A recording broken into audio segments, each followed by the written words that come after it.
Keep me warm, Surveyor. I'll repay you with my form, she promised. The last thing Mason remembered was the screech of rending alloy, then only silence, an emptiness that pressed against his ears like deep water. Awareness came in fragments, the sharp copper tang of his own blood, the juddering ache in his ribs, and the dim flicker of red emergency lights painting the mangled cockpit. The world outside the shattered canopy was a riot of impossible color, emerald ice stretching to the horizon, ridges like jagged teeth glinting beneath a sky of storm-tossed moss. Wind howled through ruptured seams, threading icy needles through his suit. Every breath burned with cold, so sharp it felt almost sentient, probing for weakness. Mason's visor stuttered to life, HUD flickering with data, suit integrity, blood pressure, oxygen levels, all stable for now. His gaze dropped to the status readout. Ship, destroyed. Escape, unlikely. Life signs, 2. 1 strong. 1. He squinted, heart thumping, faint, dwindling, not far from him. A thin pulse, calling for help in the deep silence. He forced his aching body out of the crash seat, joints protesting, boots scraping across warped deck plating. The corridor had twisted in the impact, bulkheads bent at impossible angles, wiring drooping like frost-laced vines. His breath fogged inside the helmet as he followed the locator beacon, pulse echoing in his ears louder than the wind outside. The engineering bay was half collapsed, ceiling girders snapped and hanging. Amid the rubble, a figure lay motionless, half buried beneath a cracked slab of alloy. Her armor caught the scattered emergency lights, throwing shards of green and silver across the floor. Mason's heart skipped as he knelt beside her. Her suit was nothing like his. Alien, ceremonial, studded with iridescent stones that flickered with fading internal light. The chest plate was shattered, crystalline fragments embedded in the dark green flesh beneath. Black hair fanned across the ice, framing a face carved with high, regal cheekbones, her lips tinged blue with cold. Curved, moss-colored horns swept from a circlet inlaid with gemstones, giving her an air both otherworldly and dignified. Lyra, his memory supplied, a xenoarchaeologist from Viridia, assigned as diplomatic liaison. Her skin, luminous and green, seemed to lose its light at the edges, as if she were evaporating. She gasped, eyes fluttering open, brilliant forest green, wide and wild with shock. Her breathing was ragged, chest hitching beneath the broken armor. Mason reached for her, voice rough. "Lyra, can you hear me?" Her gaze fixed on him, desperate, her lips barely moving. "Warmth," she whispered, a plea so fragile he felt it like a physical touch. "Please." He nodded, understanding cutting through the haze. "I've got you." He braced himself, slipping gloved fingers under the edge of the bulkhead. Muscles screamed as he heaved, metal grinding, and with a final surge the slab toppled aside. Lyra was lighter than he expected, almost insubstantial, her limbs stiff and cold as he gathered her up. Her hand closed around his forearm, trembling, as if clinging to the last anchor in a collapsing world. He could feel her shivering through the layers of both their suits, an urgent primal need radiating from her skin. The escape capsule was a battered, coffin-shaped pod near the rear of the shuttle, its hatch warped but functional. Mason shouldered inside, cradling Lyra, and sealed the door. The world outside faded to muffled silence, the wind now a distant howl. Inside, it was still cold.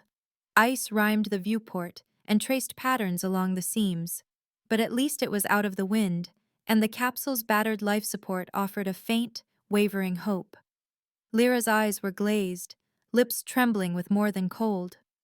Her hand slipped to his chest, pressing against his suit, searching for heat. Mason stripped off his gloves, fingers burning as they met the frigid air, and unzipped his thermal jacket halfway. He pressed her against him, wrapping both arms around her small frame. The shock of her skin, So cold it was almost painful, sent a shudder through him, but she clung tighter, drawing greedily at his warmth. For hours, they huddled together beneath emergency blankets, every second a small act of defiance against the creeping cold. Her armor was hard and unfamiliar beneath the blankets, but Mason never let go, always keeping her pressed close. With one hand he worked the capsule's flickering controls, voice murmuring reassurances as he rerouted what little power remained to the battered life support. The distress beacon stuttered to life with a weak, pulsing light. "My name is Lyra," she murmured, her voice steadier now, head nestled against his shoulder. Her breath warmed his collarbone, and he could feel life returning to her limbs. "Mason," he replied, coaxing a reluctant spark from the damaged console. "I'm with the Perseus mission. You remember the crash?" She nodded faintly. "I remember the world turning upside down. And you." Her gaze lingered on his face, curiosity threading through the gratitude. "My people. Our biology is not like yours. We live for the cold, but even we have limits. Rituals of warmth, of trust. Our bodies thrive at 36 degrees Celsius. Anything less, and we begin to fade." She studied him, eyes bright with renewed energy. "Your kind is so inefficient. All that heat. Wasted. I can feel it, even now. How do you survive without sharing it?" He grinned, mouth crooked. "Keeps us alive in places like this, I guess. Heat's a precious thing, when you've only got one body's worth." The capsule fell silent but for the soft pulse of the beacon. Lyra's skin was deepening, her green becoming richer and more vibrant, her eyes clearer as her body soaked in the warmth. She watched him for a moment, an unspoken question in her gaze. The memory of her earlier plea hung between them, a desperate request, a bond sealed in frost and fear. "You don't owe me anything, Lyra," Mason said quietly, sensing the weight of her thoughts. "I'd have done the same for anyone." She shook her head, pressing closer until he could feel her heart's strange rhythm. "Among my people, a promise made in desperation is still a promise, but I would rather it be a choice." The beacon's gentle pulse filled the cramped capsule, a rhythm of hope in the cold silence. Lyra's skin glowed softly, her breathing steady now. The immediate threat had passed, but something new lingered in the hush between heartbeats. A fragile, unspoken bond, warm as breath against frost. The beacon gave them hope, but survival was still a daily struggle. Mason's days became a cycle of constant motion, scraping frost from the capsule's vents, patching leaks with hull fragments, and scouring the wreckage for anything salvageable. Each foray out onto the ice was a battle. He braved the razor wind, every step crunching across the endless emerald plain, knowing that every second away from the capsule meant Lyra's warmth was fading. Before leaving, he bundled her in layer after layer of thermal foil, tucking her in like a living secret. But the cold always found a way in, gnawing at the edges of their fragile sanctuary. The capsule grew more battered with each passing day, its systems flickering and failing one by one. Mason worked until his fingers ached, rigging power from scorched circuits, boosting the beacon's range. He watched the battery meter shrink, the beacon's pulse slowing, his hope stretching thin as wire. The loneliness pressed in, heavy and unrelenting, broken only by Lyra's voice echoing in his memory, soft, accented, and brave. One day, as a sullen dusk smeared across the sky, Mason was out near the ruined shuttle's bow, searching for copper wire and maybe another emergency cell. The wind was quieter than usual, a hush that made the hair on his neck prickle. He adjusted his headlamp, the pale beam slicing through the green murk. Movement flickered at the edge of the light. At first, he thought it was a trick of exhaustion, a shadow gliding across the ice. Then another. His breath caught. They were not tricks. Shadowy, shifting forms moved across the plain, silent and predatory. Thalassane wraith beasts. They glided effortlessly, their bodies amorphous and black, swallowing the lamp's glow. Mason watched, horrified, as one stretched from the size of a shuttle to a hulking mass that blotted out the dim stars, shifting with unnatural fluidity. He stumbled back, boots skidding on the ice, the plasma cutter heavy in his grip. The nearest beast turned toward him, the air growing sharper, colder. The headlamp's light seemed to die, pulled into the thing's undulating skin. Mason broke into a desperate run, adrenaline scalding away the chill, lungs burning as he sprinted for the capsule. He slammed the hatch closed just as the first beast pressed against it. The metal creaked, frost racing across the viewport. The air inside grew frigid, the emergency lights dimming. Mason braced himself against the door, heart pounding. Lyra was already awake, sitting upright, eyes wide but alert. "They're drawn to energy," she said, her voice tight but analytical. "They feed on warmth and light." Mason's breath steamed in the freezing air. "How do we stop them?" he demanded, knuckles white on the plasma cutter. "My kit, a crystal vial, blue stopper," she said urgently, motioning toward her battered satchel. "Inside, a volatile luminescent compound, designed to overload energy fields. It might drive them away." He dove for the kit, rummaging with numb fingers until he found the vial, delicate, filled with swirling blue liquid, glowing faintly even in the darkness. "What do I do?" "Cut a vent in the door, just enough to pour it onto the beast's limb." Mason's hands shook as he ignited the plasma cutter, slicing a narrow slit in the capsule hatch. The cold redoubled, the beast's black tendril oozing through the gap, leeching all light, its form pulsing hungrily. Together, Mason and Lyra uncorked the vial and poured its contents into the opening. The compound hissed on contact, then exploded in a burst of searing white-blue light. The beast shrieked, a sound like tearing metal and dying wind, writhing away from the capsule. Its massive form shrank, shuddering and dissolving at the edges. The other wraiths paused, wary now, then retreated into the night, their bodies flickering in the distance. Mason slumped against the hatch, chest heaving, the vial rolling from his fingers. Lyra crawled to his side, her hand resting on his arm, steadying him. He looked at her, the adrenaline crash leaving him shaky. Her voice was soft. "You did well. They will not return soon." He let out a bitter laugh, relief and fear tangled together. "I thought that was it for us." She leaned into him, the warmth of her body unfamiliar and welcome. Their eyes met, gratitude and something deeper lingering in the space between them. For a moment, the world outside didn't matter. They had survived, together. The relief was short-lived. The capsule was colder now, and the beacon's battery flashed in warning. Minutes, not hours, left. Mason forced himself back out into the ruins, searching the shuttle's torn belly and scattered modules for anything that might hold a charge. He found old power cells, burnt wiring, even a half-melted auxiliary battery, but nothing that would last. In the process, he unearthed something else. Lyra's data tablet, its casing cracked but the screen intact. He brought it back to the capsule, setting it aside as Lyra curled up to sleep, her breathing finally even. The storm outside raged, and Mason watched her for a long time, struck by the lines of fatigue on her face, the grace that still lingered despite everything. Sleep eluded him. At last, curiosity won. He powered on the tablet, the Viridian interface blooming to life beneath his touch. Files scrolled past, maps, botanical sketches, encrypted logs. Mason's eyes lingered on a folder marked Operation Verdant Dawn. He opened it, skimming through dense scientific jargon and technical diagrams.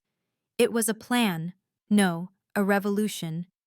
Lyra's project, a radical process to seed hostile worlds with bioengineered flora capable of generating warmth, designed to terraform even the coldest planets. There were images of green shoots breaking through alien ice, simulations of atmospheres shifting from lethal to life-sustaining. It was the kind of knowledge wars were started for. He dug deeper, finding logs encrypted with a code he recognized. Helion Dynamics, a rival corporation infamous for sabotage and corporate espionage. The navigation system's logs were tampered with. There, in the time-stamped data, a signal intercepted, coordinates altered, automated safety overrides deleted. The crash had not been an accident. The distress beacon, he realized with growing horror, was not just a call for help, it was a lure, bait to draw in those who sought Lyra's research. He sat back, bile rising in his throat. Lyra stirred, eyes fluttering open in the gloom. "What are you doing?" Her voice was wary, the trust between them suddenly fragile. Mason turned the tablet toward her, the screen glowing between them. "I found this in the wreck. Lyra, the crash was sabotage. Helion Dynamics traced your project, set us up. The beacon's a trap." Betrayal flickered across her face, followed by fear, then resignation. "You weren't supposed to know," she said quietly. Her hands trembled as she reached for the tablet, clutching it to her chest. "They tried to kill you, Lyra," Mason said, his voice rough with anger and worry. She nodded, her eyes haunted. "Helion's been after my work for years. I was being escorted to a secure site. This ship was my only protection." "Why didn't you trust me?" he asked, frustration and hurt bleeding through. "You could have told me. We could have been ready." Lyra looked away, her gaze distant, voice small. "How could I know you wouldn't see me as a prize? My work is everything. I've seen what happens when knowledge like this falls into the wrong hands." The capsule seemed even smaller, the silence pressing between them. The promise they'd made, the bond of warmth and trust, felt suddenly complicated. Was she just an asset? Was he only a means to an end? The weight of the truth hung between them, heavy and cold. Mason drew a shaky breath. "Omnian won't send rescue. If Helion finds us first, it's over." "The beacon is still transmitting. They could be here any day." Lyra's eyes sharpened, resolve cutting through her fear. "We need to change the signal. My people use a hidden frequency, encoded with harmonic primes. If we can rebuild the transmitter, we can call for real help. Only my kin would recognize the code." He met her gaze, something like hope flickering between them. "Show me how." Lyra nodded, her fingers already working through the tablet's interface, pulling up schematics and encrypted frequencies. Mason moved to the console, tools at the ready. For the first time since the crash, the capsule felt less like a tomb and more like a workshop, a place of possibility. Side by side, they began to work, dismantling the old transmitter, splicing in new circuits, feeding in the code Lyra dictated.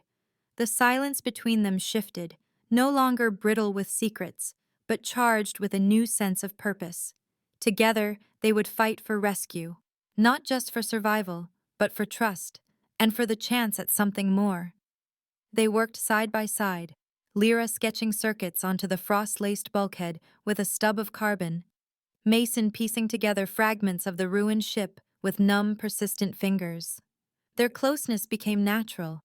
Lyra's cool presence pressed against his arm as she pointed out which boards to splice, Mason's steady warmth radiating through the cramped capsule. The rhythm of their movements fell into sync, her low, thoughtful voice describing Viridian logic gates, his replies clipped but gentle as he soldered and reprogrammed. Their hands brushed often, trading tools and ideas. What had begun as necessity blurred into something else. He found himself seeking her gaze after each small success, caught in the green depths of her eyes. Lyra leaned into his touch, the line between survival and longing fading with every heartbeat. The transmitter's skeleton took shape. Wires and panels scavenged from every corner of the shattered shuttle. Lyra murmured calculations under her breath, sketching out harmonic primes on the condensation-fogged glass. Mason caught the way her lips quirked in satisfaction when a connection sparked to life, or the soft, thoughtful tilt of her head as she translated her alien technology into crude human terms. But as the hours passed, the realization settled. They were missing a focusing prism, an irreplaceable part, torn from the forward sensor array in the crash and left 100 meters away, exposed to the planet's wrath. Mason glanced toward the jagged skyline, knowing the journey would be perilous. The cold could kill. Worse, the memory of the Thalassian wraith beasts lingered, their shadows ever at the edge of thought. "We'll need to go together," Mason said, voice low but steady, as he bundled the last of the circuit boards in cloth. He was already knotting cargo straps into a makeshift harness, hands moving with grim efficiency. "I'm not letting you out of my sight, not with those things out there." Lyra's smile was faint but real. "You'd freeze without me anyway." He wrapped them both in the thickest thermal blanket, cocooning her inside with him. The harness bound them chest to chest, his arms and her horns half hidden beneath the folds of silvered foil. At the hatch, Lyra paused, her cool palm settling over his heart. "Mason," she whispered, voice trembling with more than cold. He looked down, searching her face, and in that silent exchange, something unspoken settled between them. Trust, fragile and absolute. Wind screamed as they stepped onto the ice. The cold was an immediate assault, biting through the blanket, finding every gap in their armor. Mason led, boots breaking the crust with each step, his body a shield against the gusts. Lyra huddled close, one arm looped around his waist, the other clutching the circuit bundle beneath the blanket.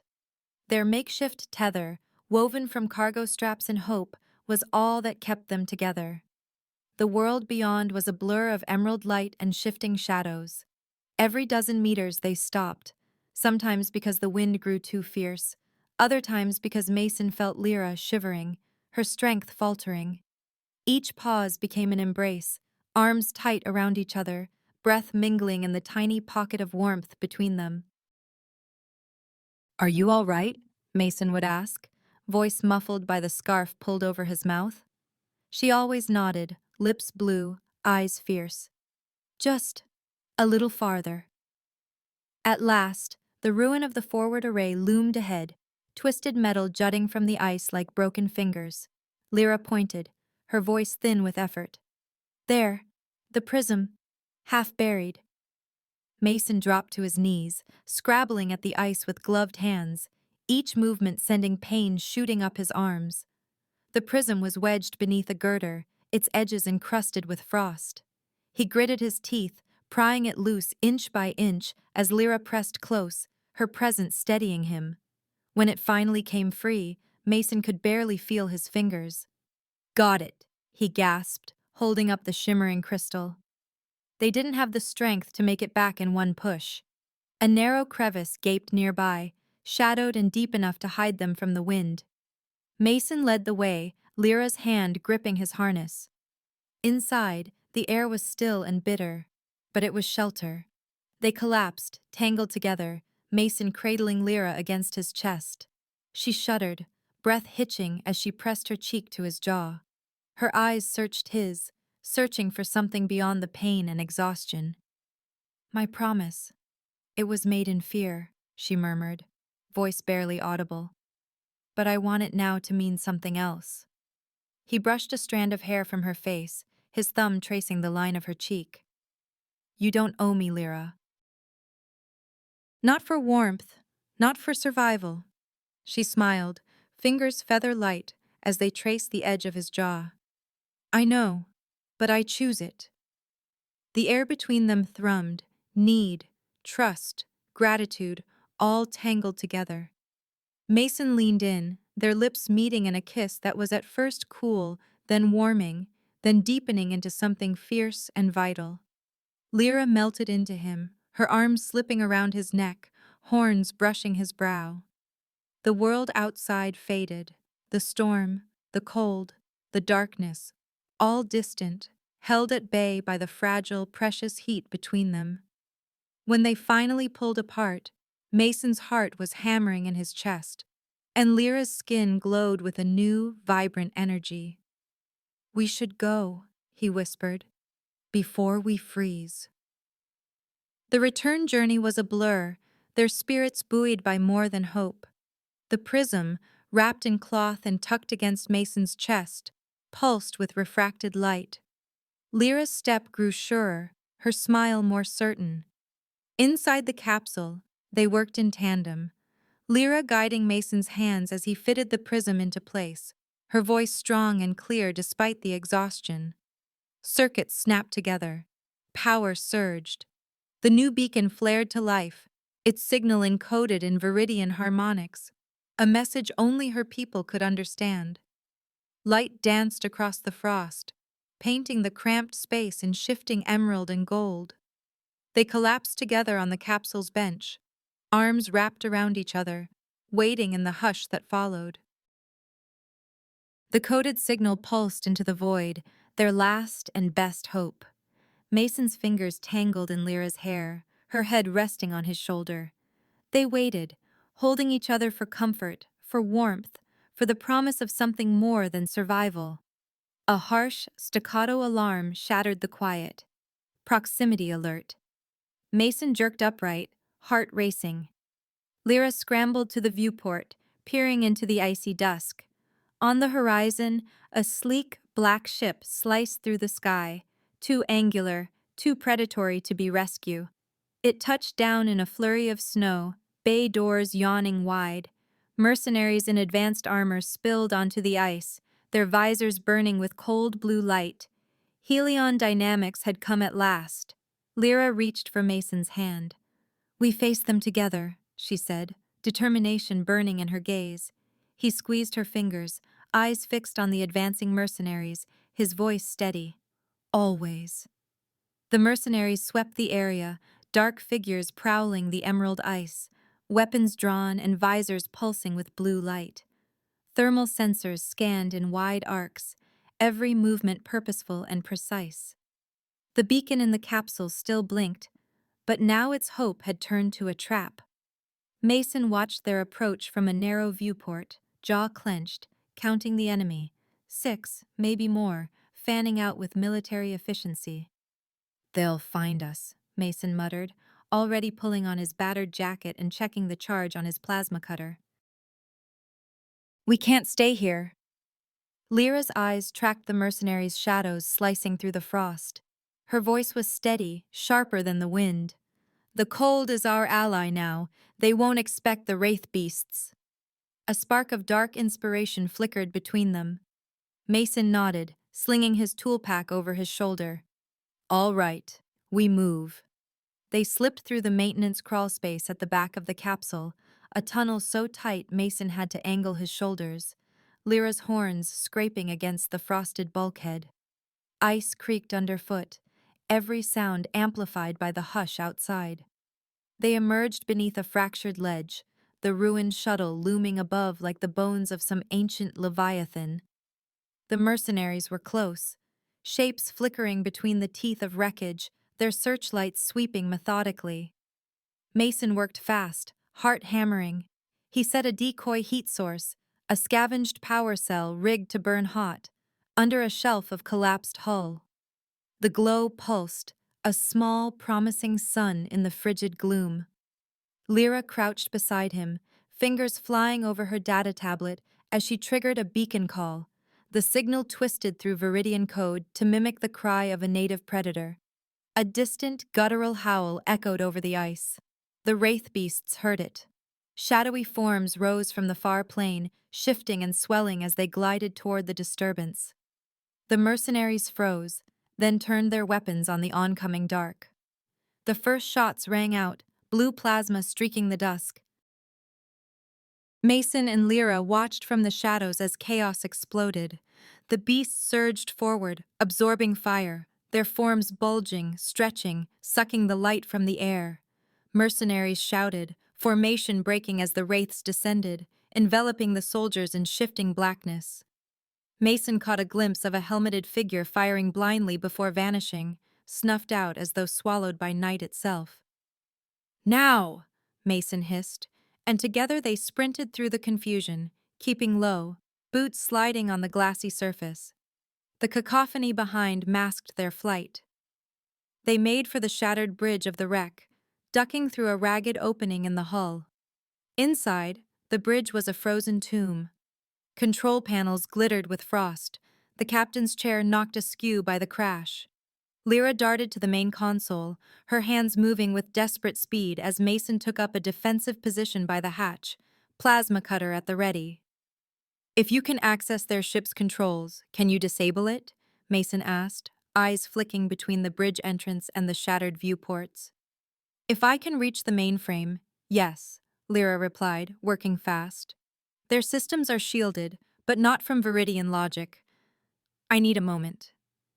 Heavy footsteps thudded closer, mercenaries regrouping, drawn by the brief lull in the chaos. Mason saw their shadows stretch along the corridor. He braced himself, every muscle tensed. The first mercenary rounded the corner, armor gleaming, weapon raised. Mason fired his cutter, the white-hot arc catching the soldier across the chestplate and dropping him instantly. Another fired, a searing bolt of energy that caught Mason in the side. Pain flared, white-hot, and the world tilted. He staggered back, vision narrowing as he collapsed behind the cover of a ruined console. "Mason!" Lyra's voice broke through the haze, frantic and raw. She dragged him further into cover, her hands pressing hard against his wound. He gritted his teeth, the cold seeping in, swallowing the pain with every ragged breath. "Stay with me, Mason," she urged, voice trembling. "Just breathe. I need you." He forced his eyes open, clinging to her face, to the fear and fierce hope in her eyes. Around them, weapons fire echoed, muffled by the ship's battered hull. Lyra's hands were slick with his blood as she patched his wound with strips of thermal foil and a trembling prayer. "The system's locked down," she said, frustration tightening her voice. "But they're carrying photonic destabilizers. If we overload them, we can blind their suits' sensors, disrupt their targeting." She scavenged 2 canisters from a dead mercenary, deft fingers working the seals. "Cover your eyes when I say," she whispered. Mason nodded, forcing himself upright, his head swimming. Lyra rigged the canisters to vent into the corridor, then counted under her breath. "Now!" She triggered the release. Light erupted, blinding and blue-white, flooding the passage. The mercenaries staggered, visors flickering, weapons swinging wildly. Mason blinked spots from his vision, but Lyra was already moving, guiding him deeper into the bridge's shadow. The wraith beasts, drawn by the surge of energy and confusion, returned, sliding into the fractured corridors, their forms coalescing around the blinded mercenaries. Screams echoed, then were cut short as the darkness feasted. A voice boomed over the comm, deep and mechanical. "Sweep the area, no survivors." Mason's vision blurred. The pain in his side grew distant, replaced by a bone-deep chill. He fought to keep his eyes open, but the cold was winning. Lyra pressed herself against him, her body radiating fragile warmth. She cupped his face, forcing him to meet her eyes. "Stay with me, Mason. Please, don't leave me now." Her words anchored him, just barely, as the bridge trembled with the violence outside. Lyra's tears glittered on her cheeks, her hands desperate and gentle. Then, suddenly, the world changed. The sky above the wreck split with a beam of golden light, brighter than any sun on Thalassa. A voice rang out over every frequency, clear and commanding.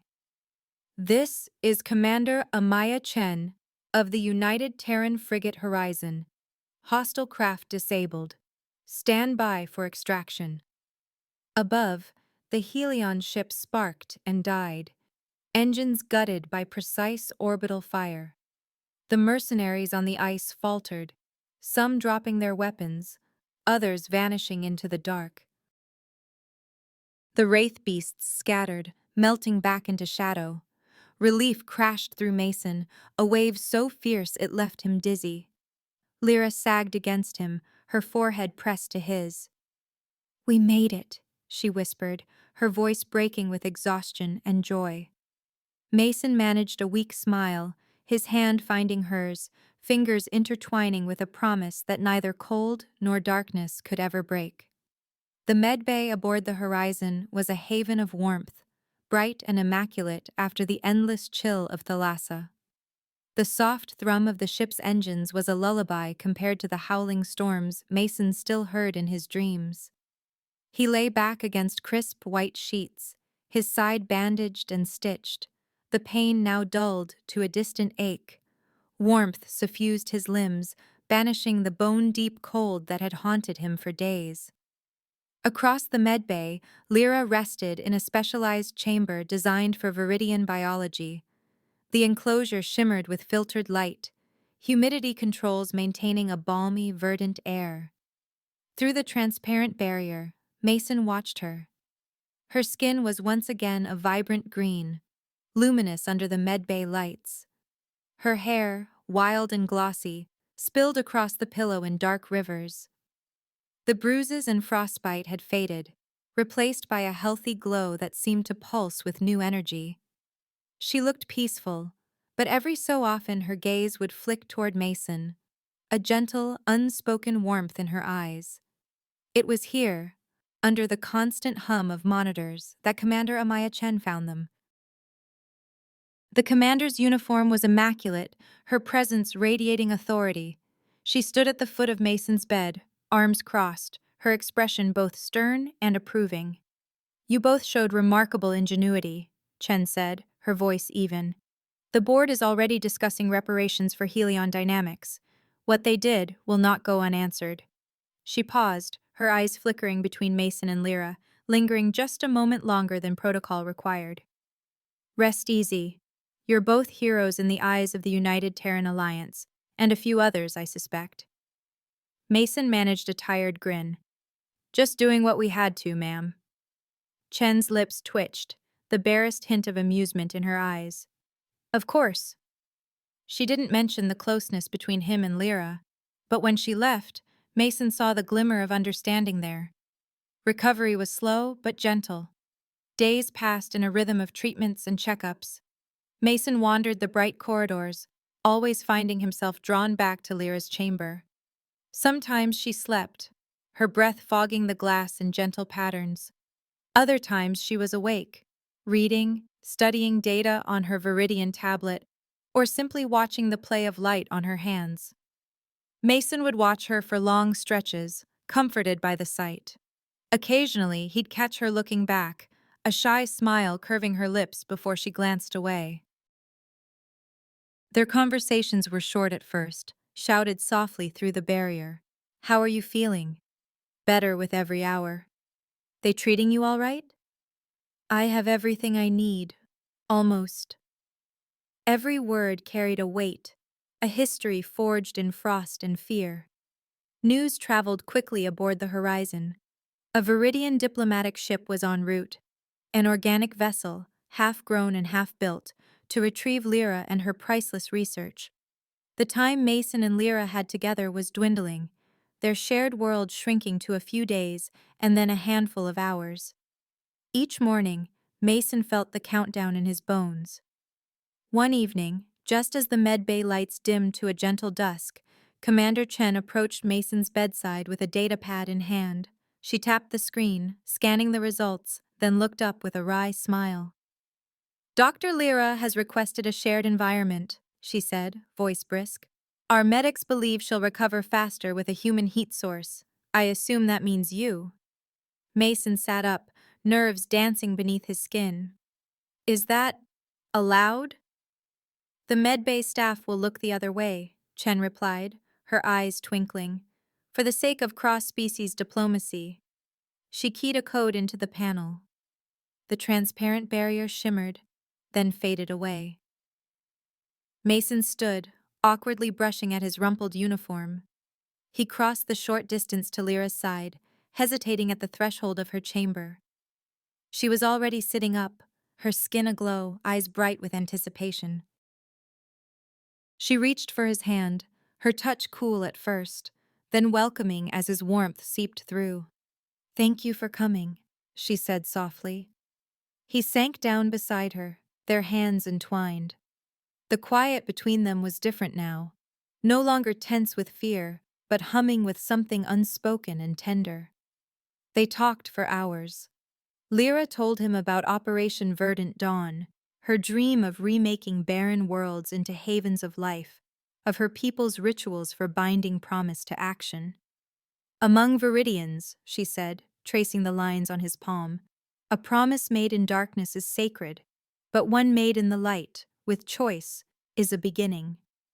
She explained the intricacies of Viridian custom, how warmth was not just a necessity, but a symbol of trust and hope.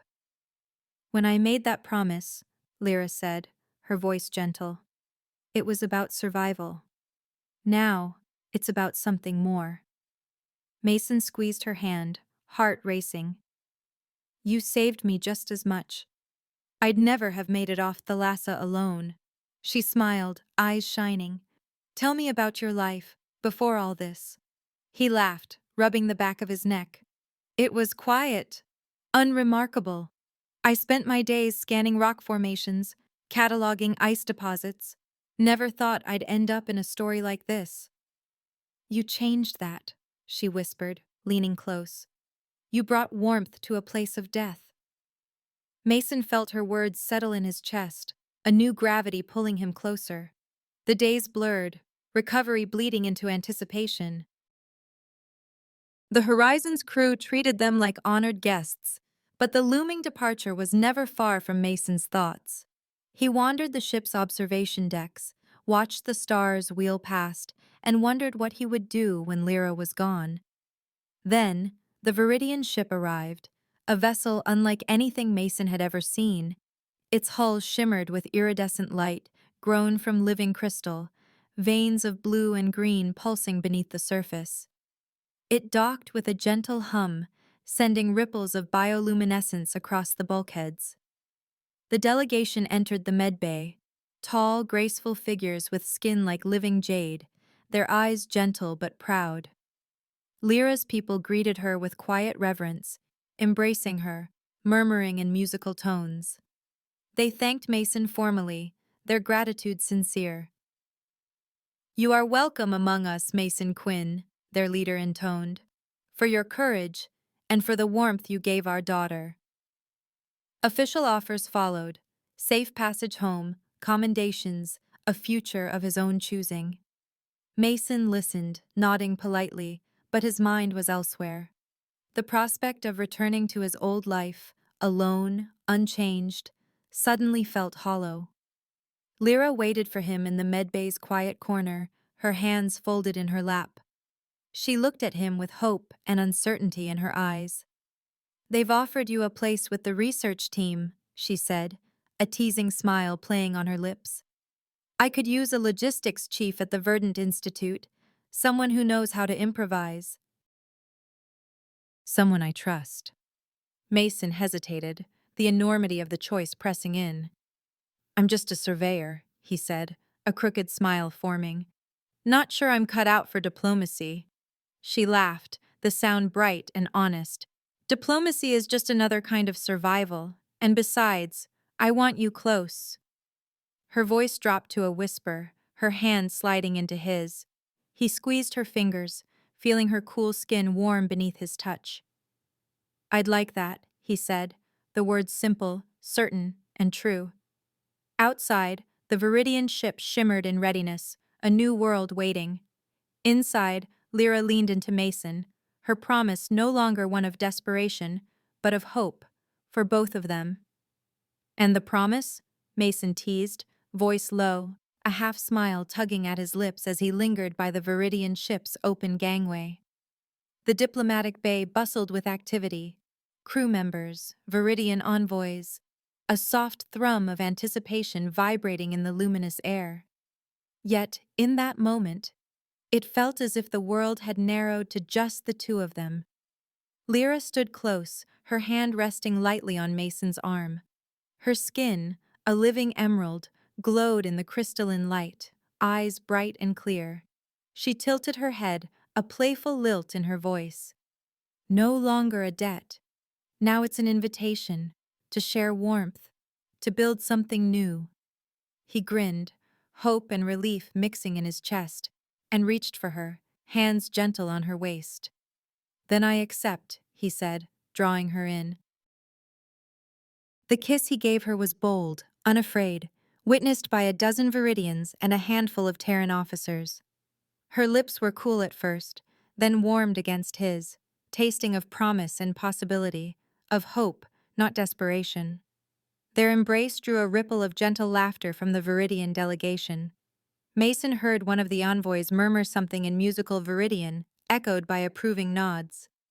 Lyra's fingers slid through his hair, her horns brushing his brow, and when they parted, she looked up at him with a kind of radiant certainty. Across the docking bay, Commander Chen watched the scene with a knowing smile. She stood with her arms folded, datapad tucked beneath one elbow, her presence a calm anchor amid the celebration. She caught the eye of her comms officer and leaned in, voice dry but warm. "Looks like we have a new transfer request. Destination, Viridia. Reason, scientific partnership and personal interest." The comms officer grinned, tapping the datapad. "Shall I file it as official business, Commander?" Chen's eyes sparkled. "Let's call it a special joint venture, with interstellar implications."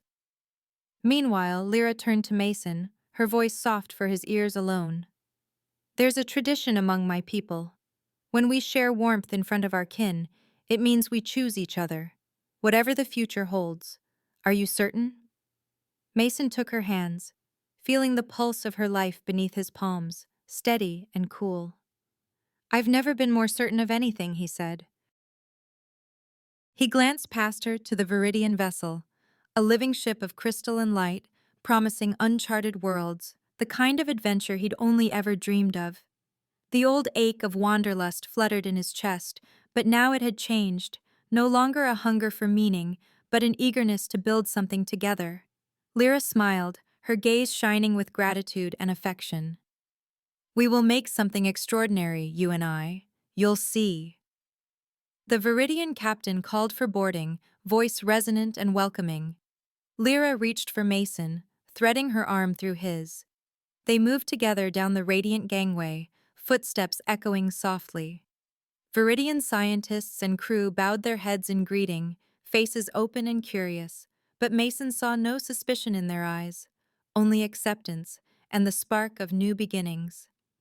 He paused at the threshold, glancing back toward the Terran crew assembled by the airlock. Commander Chen gave him a crisp salute, her smile a benediction. Mason returned the gesture, feeling the weight of his journey settle and lift all at once. As they stepped aboard the Viridian ship, Mason marveled at the living corridors, walls blooming with pale green light, air humming with gentle warmth.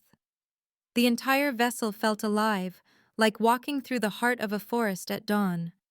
Lyra squeezed his hand, guiding him through the maze of crystalline passageways. Scientists greeted her with reverence, some bowing, others touching their palms to their chests, in a gesture Mason recognized from their shared nights on Thalassa. They passed a grand observation deck where the stars wheeled in slow, stately arcs. Lyra led Mason to the wide viewport, pausing to take in the endless sprawl of space beyond. "I was always searching for a way to connect worlds," she said, her voice full of wonder. "Now I have a partner for that journey." He rested his forehead against hers, the gesture familiar now, intimate. "You changed me, Lyra. Taught me that survival is just the beginning, that warmth means so much more." She laughed, quiet and content. "You'll learn our ways, and I'll learn yours. Together, we'll remake worlds, not just Thalassa, but everywhere our path takes us." "Deal," he replied, and meant it. The Viridian crew prepared the ship for departure, and Mason's senses filled with the possibility of new lands, new discoveries. Gone was the endless search for meaning on cold, barren rocks. He was no longer just a wanderer. He was a partner, a builder of futures, welcomed into a world of living crystal and emerald light. As the ship's engines hummed to life, Lyra glanced back at the Terran vessel, her eyes meeting Commander Chen's through the docking port. She gave a small, respectful nod, and Chen answered with a wink and a subtle thumbs up. Lyra turned back, her look for Mason alone, a promise shining in her eyes, bright as the stars. "We go forward together," she whispered. He smiled, feeling her hand warm in his. The cold of Thalassa had brought them together, but it was the warmth they'd found, in each other, in the space between worlds, that would shape their future. As the ship slipped free from the horizon and dove into the star-strewn void, Mason felt the rush of true adventure at last. Not just a journey into the unknown, but the beginning of something extraordinary, side by side with the woman who had taught him that warmth was life and love and all the promise of tomorrow. Our story ends here. If you'd like to support us, you can use the Super Thanks button right under the video to leave a tip. It truly helps our team improve the quality of our work. We're grateful to each and every subscriber for being with us. Make sure you subscribe, press the like button, and tell us in the comments what stood out to you the most in this video. Your feedback means a lot to our team. You'll discover many more captivating stories on our channel. See you in the next one.